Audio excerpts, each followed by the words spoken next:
엘리야는 이제 지치고 탈진하여 그만 죽기를 고하고 있습니다. 여호와여, 이만하면 충분합니다. 이제는 그만 내 생명을 거두시옵소서. 나의 한계는 여기까지입니다. 나는 나의 조상보다 못한 사람입니다. 나는 더 이상은 견디지 못하겠습니다. 그리고 엘리야는 지쳐서 쓰러져 잠이 듭니다.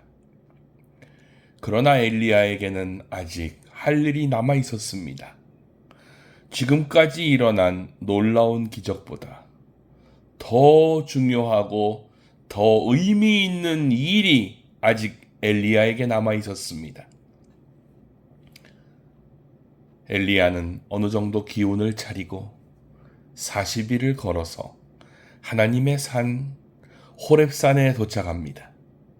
호렙산은 모세가 민족 구원의 놀라운 사명을 받은 곳입니다. 어째서 하나님은 이 호렙산으로 엘리야를 부르셨을까요? 호렙산의 한 동굴 속에 숨어 있는 엘리야에게 하나님은 이렇게 물으십니다. 엘리야야, 너는 어째서 이곳에 있느냐? 엘리야는 이렇게 대답합니다. 나는 당신을 향해서 평생 특별한 열심을 가지고 살았습니다. 그러나 이스라엘 사람들은 당신의 언약을 저버렸고, 당신의 제단을 헐어버렸고, 당신을 섬기던 모든 선지자들을 다 죽여버렸습니다. 이제 살아남은 사람은 오직 저 한 사람뿐입니다. 이제는 내가 죽을 차례입니다. 그러자 하나님은 엘리야에게 말씀하십니다. 너는 굴 밖으로 나가서 호렙산 앞에 서라. 엘리야가 서서 보니 엄청나게 강한 바람이 불어오기 시작했습니다. 그 바람은 산을 갈라지게 하고 그 바람이 지나는 곳에 큰 바위들을 으스러지게 만들었습니다. 엘리야가 그곳을 자세히 보았으나 그 바람 속에는 하나님이 계시지 않았습니다. 잠시 시간이 지난 후에 호렙산에 엄청난 지진이 일어났습니다. 산이 흔들리고 산사태가 났으나 그 놀라운 광경 속에서도 하나님은 계시지 않았습니다. 또 호렙산에 큰 불이 일어났습니다. 그런데 그 엄청난 불 속에서도 하나님은 계시지 않았습니다. 엘리야는 많은 의문을 가지고 다시 자기의 굴로 들어왔습니다. 왜? 도대체 어째서 이러한 엄청난 권능의 역사 속에 하나님이 계시지 않은 것일까? 어느 정도 시간이 지난 후에 작고 부드러운 음성이 들려오는 것이었습니다. 드디어 하나님이 나타나신 것이었습니다.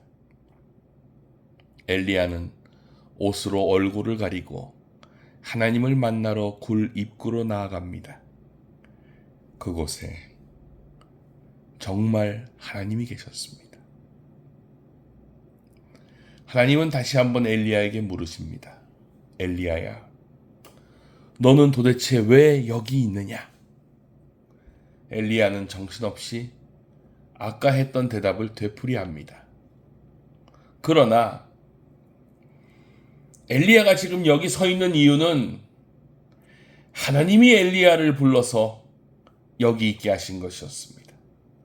엘리야를 통해 전 인류에게 놀라운 메시지를 주시기 위한 것이었습니다. 하나님은 이렇게 말씀하십니다. 너는 가서 하사엘에게 기름을 부어 아람의 왕이 되게 하고 님시의 아들 예후에게 기름을 부어 이스라엘의 왕이 되게 하고 또 아벨무홀라 지방 사밧의 아들 엘리사에게 기름을 부어 너를 대신하여 선지자가 되게 하라. 그리고 내가 이스라엘 민족 가운데 7천 명을 남겼는데 그들은 모두 바알을 숭배하지 않은 신실한 나의 사람들이다. 이 말씀에는 정말 놀라운 의미가 담겨 있습니다. 첫째로, 지금 너만 남은 것이 아니라는 말씀입니다. 겉으로는 보이지 않고 조용히 숨어 있지만 아직 바알에게 무릎 꿇지 않고 지금도 순수한 신앙을 지키고 있는 7천 명이나 되는 사람이 남아있다는 것입니다. 비록 핍박과 죽임을 당하는 고통스러운 환난의 시기였지만 여전히 하나님을 섬기고 따르는 순수한 믿음을 가진 사람들이 남아있다는 것입니다. 두 번째는 엘리야의 뒤를 이을 준비된 후계자가 있다는 것입니다. 비록 엘리야가 쓰러지고 엘리야가 죽어서 사라진다고 해도 하나님은 또다시 누군가를 들어서 세우시고 그 사람에게 능력을 주셔서 하나님이 하시고자 하는 놀라운 일은 계속해서 나아가시겠다는 것입니다. 그리고 더 중요한 내용이 있습니다. 엘리야는 눈에 보이는 놀라운 기적과 압도적인 힘의 과시가 있다면 사람들이 그 기적을 보고 마음이 변해서 회개하고 하나님께 돌아올 줄 알았습니다. 그러나 인간은 그렇지 않았습니다.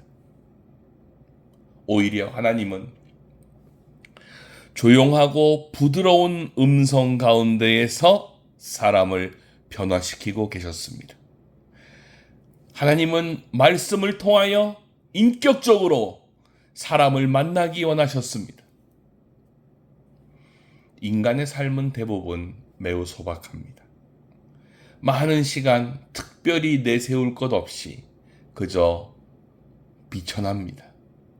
그러나 하나님은 이러한 소박한 인생들에게 오랜 시간 끊임없이 인격적으로 다가오십니다. 하나님의 말씀을 통하여 사람들을 전인격적으로 감화시키고 계십니다. 우리의 낮고 소박하며 반복되는 평범한 삶 속에서 하나님은 인간의 심령을 감동시키며 조금씩 하나님을 알고 믿도록 인도하십니다.